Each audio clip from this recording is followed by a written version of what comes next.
ओडिशा आंचलिक टीम सत्यर विजय। जाजपुर जिला धर्मशाला ब्लॉक अंतर्गत जेनापुर बालीजात्रा पड़ियाठारे पंडित गोपबंधु दास जन्मजयंती महा आडंबर सहकारे पालित हो जायछि।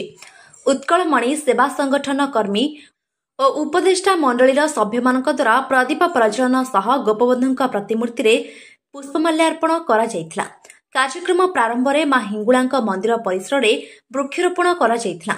जेनापुर अंचल में विभिन्न विद्यालयर छोट छोट पिला माने मध्य एथिरे अंशग्रहण करी गोपबंधु जीवनी उपरे वक्तृता देवा सह नृत्य परिवेषण करथिले।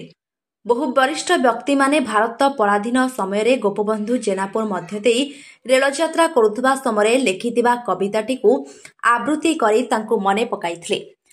लोकनाथ पुरी सभापतित्व में अनुष्ठित एही सभारे मुख्य अतिथि भावे प्रफुल्ल कुमार दास, सम्मानित अतिथि भावे अजय कुमार दास जोग देइथिबा बेले अन्यमानक मध्यरे अवसर प्राप्त प्रधान शिक्षक चंद्रशेखर साई, पद्मनाभ सतपथी, राजकिशोर सामल, चितरंजन सामंत प्रमुख व्यक्ति माने अंश ग्रहण करथिले।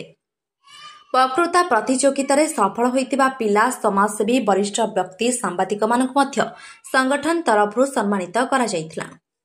जाजपुर विनय रंजन जेनामणि रिपोर्ट, ओडिशा आंचलिक टीवी। अजय कुमार दास, वरिष्ठ नागरिक जेनापुर।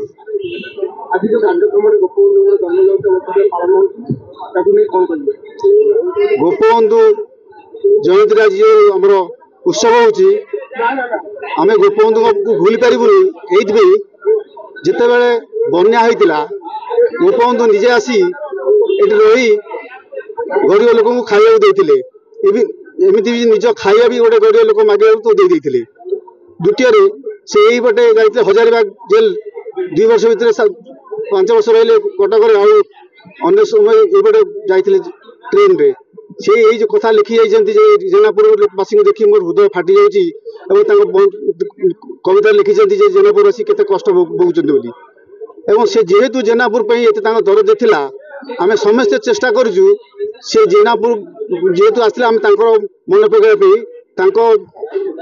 ये गुण में अनुप्राणित हेले प्रकृत श्रद्धांजलि से आम सब बर्तमान जो युवपीढ़ी अच्छा वरिष्ठ नागरिक अच्छा पंडित गोपबंधु दास समाजसेवी प्राय जीवन काल भितर 2-3 थर जेनापुर आसी से जो दरदी बंधु बोली कह जाए गोपबंधु को से एक्चुअली जेनापुर दरदी बंधु कहीं जेनापुर जनसाधारण सुख दुख बुझी दुर्दिन आसी छिड़ा होती जो सेवामूलक मनोवृत्ति थिला जो सेवा से जनमानस करुले तार केतेकांशर प्रभाव निश्चित जेनापुर उपर अच्छी।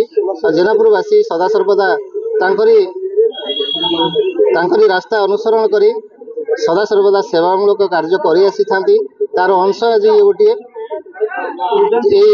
जन्मतिथि माने वृक्षरोपण कार्यक्रम करूँ आउ युवपीढ़ी जो पिला माने सेमानक पाखरे वार्ता पहुँचेबा उत्कलमणि गोपबंधु दास जीवन काल भितर कौन करिसेंती ताद्वारा किसी जदि पिला प्रभावित हो जनमानसर सेवा करती आगामी दिन में निश्चित समस्त भितर गोटे जेनापुर युव समाजसेवी आज आम गोपबंधु जन्म जयंती अवसर में जन्मदिवस पालन करुचु। गोपबंधु